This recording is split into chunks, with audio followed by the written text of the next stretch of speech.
নির্বাচন আগামী 12ই ফেব্রুয়ারি। তো এর আগে যে বিষয়গুলো নিয়ে সোশ্যাল মিডিয়াতে ট্রল হচ্ছে বা নানান বক্তব্য, আলোচনা, সমালোচনা তৈরি হচ্ছে, এর মাঝখানে হচ্ছে জনাব তারেক রহমানের 31 দফা নির্বাচনকে কেন্দ্র করে 2023 সালে তিনি যে রাষ্ট্র মেরামতের 31 দফার কর্মসূচি দিয়েছিলেন, সের মধ্যে একটা হচ্ছে যে ইলেকট্রনিক ফ্যামিলি কার্ড, অর্থাৎ যে ছবিটা আপনারা দেখেছেন বা বিভিন্ন প্রোগ্রামে দেখেছেন।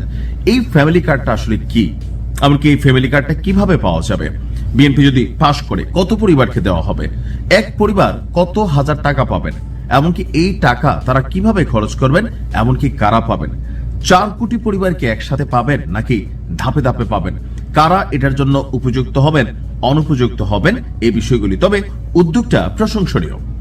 গরিব যেই পরিবারগুলো আছে, সাধারণ পরিবার, সেই পরিবারের মায়েদের চিন্তা কমাতেই আসলে বিএনপির উদ্যোগ হচ্ছে এই ফ্যামিলি কার্ড। জনাব তারেক রহমান মনে করে দারিদ্র দূর করতে হলে রাষ্ট্রকে সরাসরি নারীর পাশে দাঁড়াতে হবে, কারণ নারী শক্তিশালী হলে পরিবার শক্তিশালী হয়, আর পরিবার শক্তিশালী হলে রাষ্ট্র শক্তিশালী হয়। আর এজন্যই তারেক রহমান এবং তিনি তার বিভিন্ন বক্তব্য এবং জনসভায় বারবার বলেছেন যে শুধু শিক্ষা নয়, নারীর হাতে খাদ্য নিরাপত্তা, সঞ্চয়, অর্থনৈতিক সিদ্ধান্তের ক্ষমতা যদি তুলে দেওয়া না হয়, তাহলে দারিদ্রের এই চক্র। এখন আসুন দেখি এই ফ্যামিলি কার্ডে আসলে কি করা হবে। এই ফ্যামিলি কার্ডে প্রত্যেকটা পরিবার মাসে 2000 থেকে 2500 টাকা পাবেন।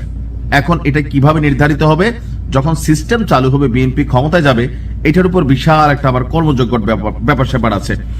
এই সহায়তা কিভাবে আসবে, হয়তো নগদ অর্থ হিসাবে এই কার্ডের মধ্যে আপনি পাবেন, লাইক ব্যাংকের যেই চেক কার্ড আছে বা ডেবিট কার্ড আছে, ওইরকম আপনি এটিএম বুথ থেকে তুলতে পারবেন, কোনো ব্যাংকে অ্যাকাউন্ট হবে, অথবা এই কার্ডটা যেহেতু ইলেকট্রনিক কার্ড, কোনো একটা দোকানে ওই যে টিসিবির পণ্যের মতন এরকম একটা প্রত্যেক জায়গায় কোনো দোকান থাকবে, ওইখান থেকে আপনি এই কার্ডের মাধ্যমে খরচ করতে পারবেন।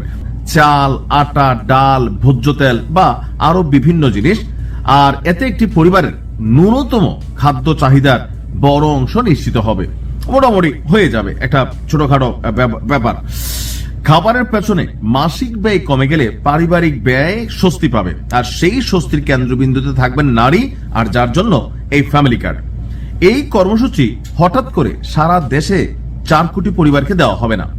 স্বচ্ছতা, কার্যকারিতা নিশ্চিত করে প্রতিটি বিভাগে একটি করে উপজেলা নিয়ে পাইলট প্রকল্প চালু করা হবে, অর্থাৎ একটা ছোট আকার একটা প্রকল্প চালু করা হবে। সেখানে দেখা হবে মানুষ নগদ সহায়তা বেশি পছন্দ করছেন নাকি খাদ্য সহায়তা। তা আমার মতে বাঙালি নগদই পছন্দ করে। কোন পদ্ধতিতে দুর্নীতি কম হয়, কোনটিতে প্রশাসনিক ব্যয় কম হয়, অর্থাৎ এই কার্ডগুলোতে যে দুর্নীতি হবে। যেমন গতকালকে নাহিদ ইসলাম তার এক বক্তব্য বলছিলেন 2000 টাকার কার্ড নিতে 1000 টাকা ঘুষ দিতে হবে কিনা।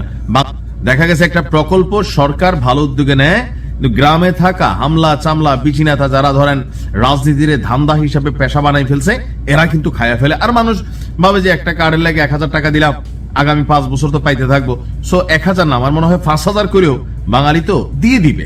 আর এটা যে ঘটবে, এই কারণেই প্রথমে একটা পাইলট প্রকল্প, অর্থাৎ ছোট আকারে একটা উপজেলাকে বাছাই যাচাই করে সেখানে এটার উপর পরীক্ষা নিরীক্ষা করা হবে।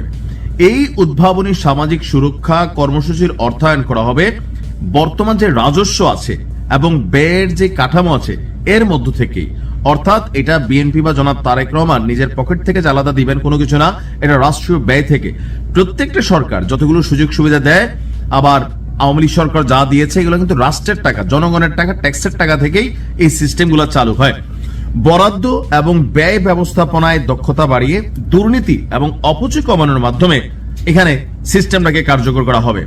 একই সঙ্গে প্রাথমিক বাস্তবায়ন এবং সম্প্রসারণ পর্যায়ে বিশ্ব ব্যাংক, এশিয়ান উন্নয়ন ব্যাংকের মতন উন্নয়ন সহযোগীদের কারিগরি এবং আর্থিক সহায়তা এই প্রকল্পের জন্য গ্রহণ করা হতে পারে।